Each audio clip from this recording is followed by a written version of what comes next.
Hello everybody, ఈ వీడియోలో వచ్చేసి మనం మిస్లీనియస్ ప్రొవిజన్స్లో సెల్ఫ్ బేస్డ్ లర్నింగ్స్లో మిస్లీనియస్ ప్రొవిజన్స్ గురించి తెలుసుకుంటున్నాం. సో అందులో మనం రిజిస్టర్ వాల్యూర్ గురించి కంప్లీట్ అయింది. నా ఆఫ్టర్ ద రిజిస్టర్ వాల్యూర్ మనం రిమూవల్ ఆఫ్ కంపెనీ గురించి డిస్కషన్ చేస్తాము. So removal of name of company from register of company ఏదైతే రిజిస్టర్ అయిందో from the register of company నుంచి నేమ్ని రిమూవ్ చేయడానికి ఇక్కడ సెక్షన్ 248 నుంచి సెక్షన్ 252 అంటే ఒక 4 సెక్షన్స్ అనేది మనం డిస్కషన్ చేస్తాము. సో అందులో first section 248 section. What is there in 248 section?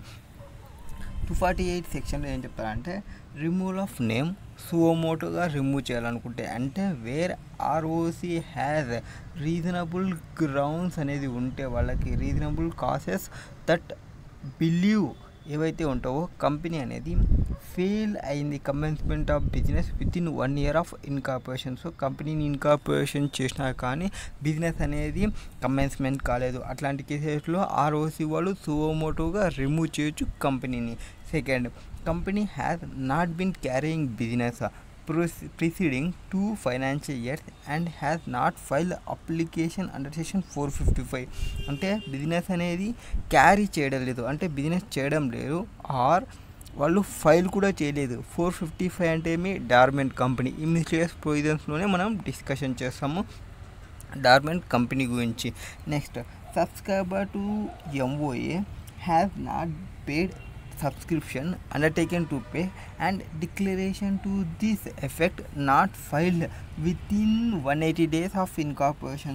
So ఇక్కడ ఎవరైతే సబ్స్క్రైబర్స్ ఉంటారో ఎంఓఏకి సంబంధించిన వాళ్ళు సబ్స్క్రిప్షన్ అమౌంట్ పే చేయకపోవడం or declaration to this effect, దానికి సంబంధించిన ఎఫెక్ట్ని కూడా ఫైల్ చేయలేదు విత్ ఇన్ 180 డేస్లో. సో ఆ కేసెస్లో కూడా ఆర్ఓసి వాళ్ళు సువోమోటోగా కంపెనీని రిమూవ్ చేయొచ్చు. And company has not carrying business are operations as revealed after physical verification under section 219 ప్రకారంగా ఫిజికల్ వెరిఫికేషన్ చేసే వాళ్ళు బిజినెస్ ఆర్ ఆపరేషన్స్ అనేది క్యారీ చేయడం లేదనేది తెలిసింది. అట్లాంటి కేసెస్లో ఆర్ఓసి అనేది సువోమోటోగా రిమూవ్ చేస్తుంది. రిమూవ్ చేసే ముందు ఫస్ట్ ఆఫ్ ఆల్ ఆర్ఓసి అనేది ఆర్ఓసి యొక్క ఇంటెన్షన్ అనేది నోటీస్ ద్వారా సెండ్ చేస్తుంది, మీ కంపెనీని మేము రిమూవ్ చేయాలి అనుకుంటున్నాము. And plus all directors and ఎవరైతే ఉంటారో వాళ్ళు రిప్రజెంటేషన్స్ ఇచ్చుకోవచ్చు విత్ ఇన్ 30 days లోపల ఫ్రమ్ డేట్ ఆఫ్ నోటీస్ నుంచి. నెక్స్ట్, ఇప్పుడు రిమూవ్ చేయడానికి ఒకవేళ సువోమోటోగా కాదు, ఆ కంపెనీని అప్లికేషన్ పెట్టుకుంటున్నావు అంటే ఒక కంపెనీనే మా కంపెనీని రిమూవ్ చేయండి అని సువోమోటో కంపెనీనే రిమూవ్ చేయండి అని ఎవరైనా అప్లికేషన్ పెట్టుకోవచ్చు అంటే ఎస్, అప్లికేషన్ కూడా పెట్టుకోవచ్చు. అప్లికేషన్ పెట్టుకుంటే ఆ అప్లికేషన్లో స్పెషల్ రిజర్వేషన్ అనేది ఉండాలి. అండ్ తర్వాత కంపెనీ అనేది ఫైల్ చేసినప్పుడు అప్లికేషన్ టు ఆర్ఓసికి for removal of name extinguishment all liabilities అనేది ఎక్స్టింగ్విష్మెంట్ కావాలి. అండ్ స్పెషల్ రిజర్వేషన్ అనేది కావాలి. ఆర్ స్పెషల్ రిజర్వేషన్ రాకుంటే అబ్టైనింగ్ కన్సెంట్ ఆఫ్ 75% కన్సెంట్ అనేది ఉండాలి members in paid up share క్యాపిటల్లో other than general meetings. And if company అనేది రిజిస్టర్డ్ అనుకోండి under special act like insurance యాక్ట్లో కానీ ఆర్ వేరే యాక్ట్లో కానీ వేరే రెగ్యులేటరీస్లో కానీ వాళ్ళు ఉంటే వాళ్ళు అప్రూవల్ అనేది తీసుకొని ఆ సచ్ రెగ్యులేటరీ బాడీ నుంచి required on receipt of such applicant ROC అనేది ఇష్యూ చేస్తుంది పబ్లిక్ నోటీస్కి. అండ్ తర్వాత ఆన్ ఎక్స్పైరీ ఆఫ్ ఏవైతే మెన్షన్ చేసింటామో పబ్లిషింగ్ తర్వాత striking off name from the register of company and expiry of time mention in the notice unless contrary to the ఈ shown by the company ROC అనేది strike off చేస్తుంది నేమ్ని and publish చేస్తుంది నోటీస్ని in the official gazette. And such publication వచ్చేసి company stand dissolved అయిపోతుంది. ఎప్పుడైతే official గెజెట్లో వస్తే అప్పుడు కంపెనీ అనేది సేల్ స్టాండ్ డిజాల్వ్ అయిపోయినట్లే. And before such order, so ఇటువంటి ఆర్డర్ని పాస్ చేసే ముందర స్ట్రైక్ ఆఫ్కి సంబంధించి ఆర్ఓసి అనేది సాటిస్ఫై కావాలి హిమ్సెల్ఫ్గా. ఏమని సాటిస్ఫై కావాలంటే సఫిషియంట్ ప్రొవిజన్స్ అనేది ఉండాలి for relation of assets. So assets realise అయితే అనేది ఒక provision. And discharge of liabilities and applications, వాటికి ఉన్న లైబిలిటీస్ వాటికి ఉన్న అప్లికేషన్స్ అన్నీ డిశ్చార్జ్ అవుతావు అనేది చూస్తుంది. And it necessary obtain undertaking from MD, that is managing director ఆ అదర్ ఇన్ఛార్జ్ ఎవరైతే ఉంటారో వాళ్ళ దగ్గర నుంచి అండర్టేకింగ్స్ ఏవైతే ఉండో వాటిని కూడా తీసుకుంటాయి. ఇవన్నీ స్ట్రైక్ ఆఫ్ చేసి ఆర్డర్ ఇచ్చే ముందు చెక్ చేస్తుంది. Nothing in this section shall effect powers of NCLT to wind up a company. So NCLT wind up చేయాలనుకుంటే ఆ వైండ్ అప్ కూడా చేసేయచ్చు. ఇది ఎగ్జిస్టెన్స్ లయబిలిటీకి సంబంధించి. నా సుమోటోగా పోయినాము అండ్ కంపెనీగా పోయినాము, అదే సెక్షన్ డీల్ చేసింది, సెక్షన్ 248 డీల్ చేసింది. నా సెక్షన్ 249 ఏం చెప్తుంది అంటే రిస్ట్రిక్షన్ ఆన్ మేకింగ్ అప్లికేషన్. మనం ఏం చెప్పినాము, 2 వేస్గా చెప్పినాము. ఒకటి వచ్చేసి ఆర్ఓసి సుమోటోగా అని చెప్పినాము. సెకండ్ వచ్చేసి ఎన్సిఎల్టీ ఏదైతే ఉంటుందో కంపెనీ ఏదైతే ఉంటుందో స్పెషల్ రిజర్వేషన్ని పాస్ చేసి పెట్టుకోవచ్చు అని చెప్పినాము. ఇప్పుడు వాళ్ళు అప్లికేషన్ని పెట్టాలి అనుకుంటే అప్లికేషన్ పెట్టడానికి రిస్ట్రిక్షన్స్ ఏమైనా ఉన్నాయంటే ఎస్, కొంతమందిని రిస్ట్రిక్ట్ చేస్తుంది.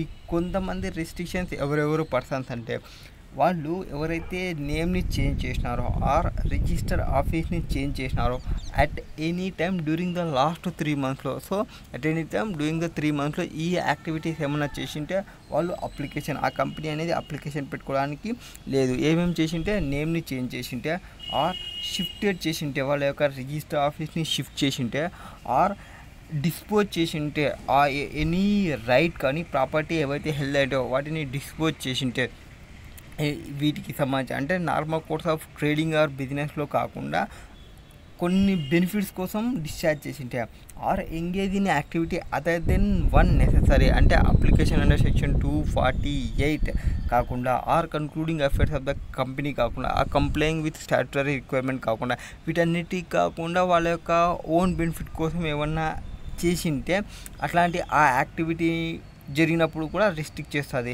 And made and application to tribunal for sanction of compromise arrangement, already వాళ్ళు కాంప్రమైజ్ అరేంజ్మెంట్కి అప్లై చేసుకున్నారు, మళ్ళీ అట్లాంటప్పుడు ఇక్కడ స్ట్రైక్ ఆఫ్కి అప్లై చేయడానికి లేదు. అండ్ సచ్ మ్యాటర్ అనేది ఇంకా కన్క్లూడ్ కాలేదు, ఇంకా పెండింగ్లో ఉన్నవి. Or being wound up under the companies act 2013 or IBC insolvency bankruptcy code ఉండప్కి ఉంది ఆర్ ఐబీసీలో ఉంది. అట్లాంటి కేసెస్లో కూడా వాళ్ళకి అప్లికేషన్ పెట్టుకోవడానికి లేదు. ఇవన్నీ పైన ఉన్నా కూడా వాళ్ళు ఎవరైనా అప్లికేషన్ పెట్టుకుంటే వాళ్ళకి పెనాల్టీ ఉంటుంది ఫర్ కాంట్రవెన్షన్ చేసినందుకు. ఫైన్ వచ్చేసి అప్ టు 1 lakh వరకు ఫైన్ ఉంటుంది, ఎక్స్టెండెడ్ టు 1 lakh ఫైన్ ఉంటుంది. ఇది సెక్షన్ 249 డిస్కషన్ చేస్తాము. నౌ ఈ సెక్షన్ 249 తర్వాత సెక్షన్ 250 ఏం చెప్తుంది అంటే ఎవరైతే కంపెనీ ఉంటుందో ఎఫెక్ట్ ఏమి నోటిఫై చేస్తే, అంటే డిజాల్వ్ చేస్తున్నామని చెప్పినా అనుకోండి, నోటిఫై చేసినా అనుకోండి, అప్పుడు ఎఫెక్ట్ ఏమి అంటే ceases to operate has company and certificate of incorporation deemed to cancel, అంటే కంపెనీ అనేది ఆపరేషన్స్ చేయకూడదు, ఆగిపోయినట్లు. అండ్ వాటికి ఏదైతే సర్టిఫికేట్ ఆఫ్ ఇన్కార్పొరేషన్ ఉందో అది డీమ్డ్గా క్యాన్సిల్ అయినట్లు. అండ్ నో ఎఫెక్ట్, కొన్ని వాటిపైన ఎఫెక్ట్ అనేది ఉండదు. ఏ దానిపైన అంటే లయబిలిటీస్ ఆఫ్ పర్సన్ ఇన్వాల్వ్, ఎవరైతే పర్సన్స్ ఇన్వాల్వ్ ఉంటారో వాటిపైన ఇన్వాల్వ్ ఎవరైతే ఉంటారో వాటికి ఆ persons. And intent to deceive creators, ఎవరైతే క్రియేటర్స్ని డిసీవ్ చేయాలన్న ఇంటెన్షన్లో ఉన్న వాళ్ళు ఉన్నారో ఆ వాటికి. అండ్ డిఫ్రాడ్ ఎనీ అదర్ పర్సన్స్, ఎవరైనా అదర్ పర్సన్ని డిఫ్రాడ్ చేయాలని అనుకొని ఉంటే ఈ 3 అనేది ఎక్కడ వెళ్ళవు. అండ్ పర్సన్ ఎవరైతే ఇన్ఛార్జ్ పర్సన్ ఉంటాడో ఎవరైతే ఇన్ఛార్జ్ పర్సన్ ఉంటాడో మేనేజ్మెంట్ ఆఫ్ ద కంపెనీకి వాళ్ళు ఈ 3 ట్రాన్సాక్షన్కి, అంటే ఎవరి లయబిలిటీ ఎవరు చేయాలనుకుంటుంటే ఆర్ డిసీవ్ చేయాలనుకుంటుంటే క్రియేటర్స్కి ఆర్ డిఫ్రాడ్ చేయాలనుకుంటే ఎనీ అదర్ పర్సన్స్కి, అప్పుడు జాయింట్లీ అండ్ సెవరల్లీ లైబుల్ అవుతారు. 2 persons ఎవరైతే incur loss or damage and punishable under section 447 కింద పనిషబుల్ అవుతారు. నెక్స్ట్ ఆర్ఓసి అనేది మే ఆల్సో రికమెండ్ చేస్తుంది prosecution against persons making such application, అట్లాంటి అప్లికేషన్ పెట్టిన వాళ్ళకి ప్రాసిక్యూషన్ జరిగే ఛాన్సెస్ కూడా రికమెండేషన్ కూడా చేస్తుంది. Next appeal to tribunal section 252 ఏం చెప్తుంది అంటే restoration of name of the company, అంటే ఓన్లీ ఎన్సిఎల్టీ అనేది మాత్రమే రీస్టోర్ చేయగలదు కంపెనీని ఎవరైతే పర్సన్స్ అగ్రీ అయింటారో, ఏది ఆర్డర్ ఎవరు ఇచ్చినారో ఆర్ఓసి వాళ్ళు ఆర్డర్ ఇచ్చింటారో, ఆర్ఓసి వాళ్ళు నోటిఫై చేసిన కంపెనీ డిసాల్వ్డ్ అని, ఇటువంటి దానికి వాళ్ళు అప్పీల్కి పోవచ్చు టు ఎన్సిఎల్టీకి within 3 years of date of ఆర్డర్కి. On such appeal if tribunal he satisfied that removal of name not justified in view of absence of ground. So ఏదైతే ఆర్ఓసి చేసిందో ఆ ఆర్ఓసి చేసినది అనేది ప్రాపర్గా లేదు అనిపిస్తే వాళ్ళు కంపెనీ వాళ్ళు వెళ్ళొచ్చు, ఎన్సిఎల్టీ దగ్గర వెళ్ళొచ్చు. ఎన్సిఎల్టీ దట్ ఈ ట్రిబ్యునల్ అనేది సాటిస్ఫై అయిందనుకోండి, ఫైల్ చేసిన దానికి ఆ ట్రిబ్యునల్ అనేది సాటిస్ఫై చేస్తే ఆర్ ఏమైనా ఆప్షన్స్ ఉంటే, ఏమైనా గ్రౌండ్స్ ట్రిబ్యునల్ అనేది ఆర్డర్ చేస్తుంది రీస్టోర్ చేయండి నేమ్ని. రీస్టోర్ చేసే ముందర giving reasonable opportunity of being head అనేది ప్రొవైడ్ చేస్తుంది టు కంపెనీకి ఆర్ పర్సన్స్ ఎవరైతే ఇన్వాల్వ్ ఉన్నారో వాళ్ళకి. అండ్ కంపెనీ అనేది ఫైల్ చేస్తుంది కాపీ ఆఫ్ ఆర్డర్. ఈ ఒకవేళ ఎన్సిఎల్టీ ఆర్డర్ చేసింది అనుకోండి రీస్టోర్ చేయండి అనేది, ఈ కంపెనీ అనేది ఫైల్ చేయాలి ఆర్ఓసికి within 30 days for restoration and issue fresh ROC అనేది ఇష్యూ చేస్తుంది. అండ్ వితిన్ 30 days లోపల అగ్రీడ్ పర్సన్స్ ఎవరైతే ఉంటారో సచ్ కంపెనీ కానీ మెంబర్ కానీ ఆర్ఓసి అనేది ఇఫ్ ఆర్ఓసి సాటిస్ఫై అయింది అనుకోండి, దట్ నేమ్ అనేది స్ట్రక్ అనేది ఇన్అడ్వర్టెంట్లీ అని or on the base of incorrect information అనేది. సో ఇక్కడ చెప్తున్నాం మనం ఉందనుకుంటే ఇన్కరెక్ట్ ఇన్ఫర్మేషన్ కానీ, అండ్ బిలీవ్ దట్ రిస్టోరేషన్ అనేది రిక్వైర్డ్ అనిపిస్తే apply to tribunal within 3 years seeking రిస్టోరేషన్కి సంబంధించి. నెక్స్ట్ ఆర్డర్ ఇచ్చినాము, ఎవరైతే పర్సన్స్ అగ్రీడ్ పర్సన్స్ ఉంటారో సచ్ యాజ్ కంపెనీ కానీ ఆ మెంబర్స్ కానీ క్రియేటర్స్ కానీ ఆ వర్క్మ్యాన్స్ కానీ మే apply to tribunal within 20 years. ఇది 30 daysకి సంబంధించి. అండ్ ఆర్డర్ ఇచ్చిన తర్వాత ఎవరైనా కంపెనీ కానీ మెంబర్స్ కానీ క్రియేటర్స్ కానీ వర్క్మ్యాన్స్ కానీ వీళ్ళందరూ ఎవరైతే అఫెక్ట్ అయిన పర్సన్స్ ఉంటారో ఈ అఫీషియల్ గెజెట్లో ఇస్తారని చెప్తాం కదా, అఫీషియల్ గెజెట్లో ఇచ్చిన తర్వాత వితిన్ 20 years లోపల వాళ్ళు కావాలనుకుంటే పబ్లిక్ చేసిన వాటికి అగ్రీ అయిన వాళ్ళు అప్లై చేసుకోవచ్చు ట్రిబ్యునల్కి మళ్ళీ కావాలనుకుంటే. అండ్ ట్రిబ్యునల్ అనేది సాటిస్ఫై అయితే that it is just to restore the name అయితే ఆర్డర్ చేస్తుంది రీస్టోరేషన్ చేయండి కంపెనీని అని చెప్పడము, రీస్టోర్ అనేది చేస్తుంది స్ట్రైక్ ఆఫ్ చేసిన దానికి సంబంధించి. ఇది ఏదైతే మనం స్ట్రైక్ ఆఫ్ రిమూవల్ ఆఫ్ కంపెనీకి సంబంధించి డిస్కషన్. నెక్స్ట్ గవర్నమెంట్ కంపెనీకి సంబంధించి ఉంటుంది. గవర్నమెంట్ కంపెనీ నెక్స్ట్ వీడియోలో చూద్దాం. Hello everybody. సో మనం మిస్లీనియస్ ప్రొవిజన్స్ గురించి డిస్కషన్ చేస్తున్నాము. సో అందులో గవర్నమెంట్ కంపెనీ ప్రొవిజన్స్ గురించి డిస్కషన్ చేస్తాము. సో గవర్నమెంట్ కంపెనీలో ఏం చెప్తారు, first of all government company అంటే ఏమి అని చెప్పేది సెక్షన్ 2 Clause 45 డిస్కషన్ చేస్తుంది గవర్నమెంట్ కంపెనీ గురించి. Government company means any company in which greater than or equal to or not less than 51% of paid up share capital is held by central government కానీ or state government కానీ or partly by central government కానీ and partly by one or more state government అనేది hold చేస్తే అటువంటి కంపెనీని మనం ఏమంటాము, government company అంటాము. అండ్ అందులో ఇంక్లూడ్ అయ్యేవి ఏముంటాయంటే కంపెనీ విచ్ ఈ subsidiary of company of such government company. అటువంటి గవర్నమెంట్ కంపెనీ ఏదైతే మోర్ దెన్ 51% హోల్డింగ్ చేసిన కంపెనీ యొక్క సబ్సిడరీ కంపెనీ కూడా గవర్నమెంట్ కంపెనీగానే ట్రీట్ చేసుకుంటాము. నా ఇక్కడ పేడప్ షేర్ క్యాపిటల్ అంటే ఏమేమి తీసుకుంటాము, పేడప్ షేర్ క్యాపిటల్ అంటే ఈక్విటీ ప్లస్ ప్రిఫరెన్స్ షేర్ క్యాపిటల్ని తీసుకుంటాము. And in case where shares with differential voting rights ఉన్నాయనుకోండి ఆర్ ఇష్యూ చేసిన అనుకోండి, paid-up share capital is equal to total voting పవర్ని మనం కన్సిడర్ చేసుకుంటాము. నా ఇక్కడ కాన్సెప్ట్ ఈ వీటికి సంబంధించి సెంట్రల్ గవర్నమెంట్ అనేది మెంబర్, గవర్నమెంట్ కంపెనీ అనేది మెంబర్ ఎట్లున్నప్పుడు ఎట్లుంటుంది. అండ్ ఫర్ ఎగ్జాంపుల్ ఇక్కడ మనం ఏం చెప్పుకోవచ్చు అంటే కంపెనీ అనేది గవర్నమెంట్ కంపెనీనా కాదా అని చెప్పుకోవాలి అంటే ఫస్ట్ మనం ఏం చూస్తాము అంటే ఆ కంపెనీకి సంబంధించిన ఎంత షేర్ హోల్డ్ చేసింది, సెంట్రల్ గవర్నమెంట్ ఎంత హోల్డ్ చేసింది, స్టేట్ గవర్నమెంట్ ఎంత హోల్డ్ చేసింది చెక్ చేసుకొని, అండ్ రెండు కంపెనీస్ అన్నీ హోల్డ్ చేసింటే ఆర్ హోలీ ఓన్డ్ అయితే అట్లాంటి కేసెస్లో మాత్రమే మనము కన్సిడర్ చేస్తాము ఆ కంపెనీని.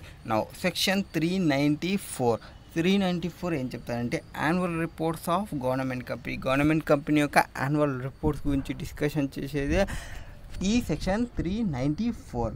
ఈ 94లో ఏం చెప్తామంటే 394లో where central government is a member of government company అంటే ఏమేమి రిపోర్ట్స్ చేయాలి, ఆర్ వేర్ స్టేట్ గవర్నమెంట్ అనేది మెంబర్గా ఉంటే గవర్నమెంట్ కంపెనీలో ఏం చేయాలి అనే చెప్తాం. ఫస్ట్ సెంట్రల్ గవర్నమెంట్ మెంబర్గా ఉంటే ఏం చేయాలి అంటే central government shall within 3 months of AGM that is annual general meeting జరిగినప్పుడు causes annual report on working and affairs of the company to be prepared lay off before both house of parliament ముందర provide చేయాలి.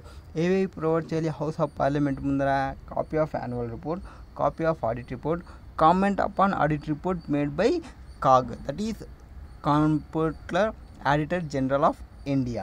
ఇది central government మెంబర్గా ఉంటే government కంపెనీలో. ఒకవేళ state government అనేది మెంబర్గా ఉంటే in addition to state government అనేది ఈ ఏదైతే యాన్యువల్ రిపోర్ట్ అనేది ఉందో ఆ యాన్యువల్ రిపోర్ట్ని let down before house or both house of state legislature. అక్కడైతే హౌస్ ఆఫ్ పార్లమెంట్ అంటాము, ఇక్కడ state legislature house of state legislature అంటారు. Along with audit report and comments of computer auditor general of India వీళ్ళు వాటి ముందర పెట్టాలి. అది section 394 discussion చేస్తుంది. నెక్స్ట్ సెక్షన్ 395 ఏం చెప్తుంది అంటే annual report where 1 or more state government or a members of company ఉంటే అప్పుడు wear central government is not member of government company అయితే every state government which is a member అయినప్పుడు ఆ causes that annual report ఏదైతే ఉందో working and affairs of the company to be prepared within 3 months of AGM నుంచి ఆ annual report అనేది prepare చేసుకొని ఆ యాన్యువల్ రిపోర్ట్స్ని ఆ కాసెస్ని let down house or both of house of state legislature ముందర పెట్టాలి. స్టేట్ ఆఫ్ లెజిస్లేచర్కి ఏమేమి పెడతాము? Copy of annual report, copy of audit report, comments upon the audit report made by the CAG. Provisions of section 394 and 395 shall apply to government company in liquidation as well as. So liquidation టైంకి కూడా applicable అవుతుంది. ఇది government కంపెనీకి సంబంధించి. Next నిధి కంపెనీకి సంబంధించి ఏముంటుంది? So నిధి company next వీడియోలో చూద్దాం.